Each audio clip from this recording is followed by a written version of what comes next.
I think the story of Appalachia is central to the story of America. What does it mean to be an American? What are American values? In many ways, I think Appalachia is kind of the keeper of those values.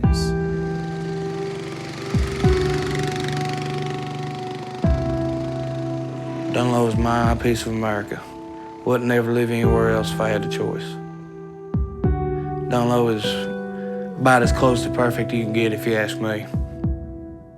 We got a gas station there. That's about it as far as town center goes.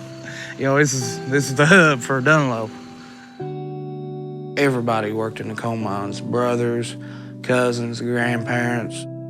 I thought I was gonna go work at the coal mine where my whole family worked. My father learned that they was shutting the mine down that he'd worked at his whole life. And that was my sophomore year in high school. It's a hard thing realizing that everything that you thought you was gonna do with life just got flipped upside down, you know.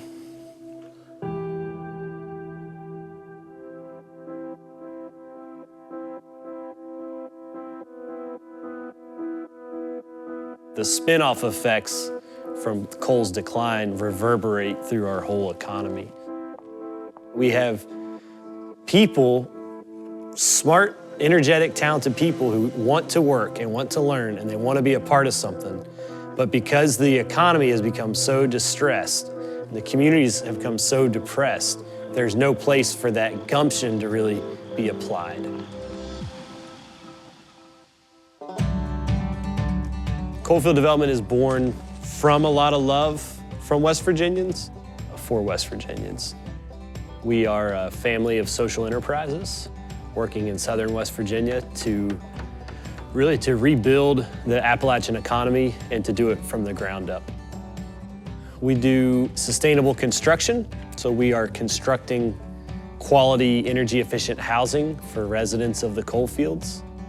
We have a sustainable agriculture program. We're literally reclaiming the landscape, these former strip mine sites, massive acreage.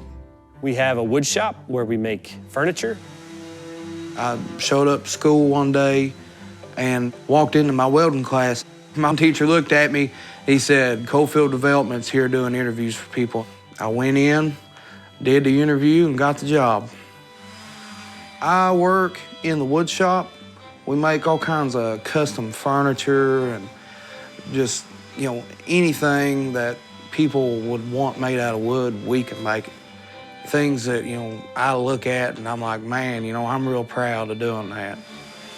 We're trying to pioneer strategies that can build a future for this state that's even better than what things were when coal was booming. We still had the lowest labor participation rate in the nation, the second or third highest poverty rate in the nation, some of the highest unemployment rates in the nation. We've got to just be honest with ourselves and develop strategies that move West Virginia towards its full potential. And I know that potential is tremendous. Just creating jobs is actually not enough when you're in a place with socioeconomic complexities. It's got to be a job, but it's got to be education, training, support, mentorship. But just having that plan to fall back on provides stability to the team. It's a 2.5-year contract. You'll have employment. You're going to earn that associate's degree. You're going to get 4 professional certifications. You know, just your application to the college, and they get you assigned an advisor. Nearly all of our graduates are the first in their family to ever get a degree of higher education.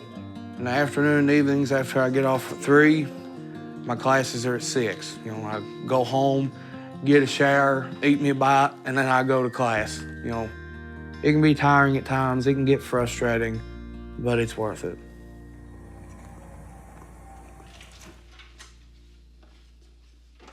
I always thought I would move away when I was younger. I loved West Virginia. I just saw myself in a city.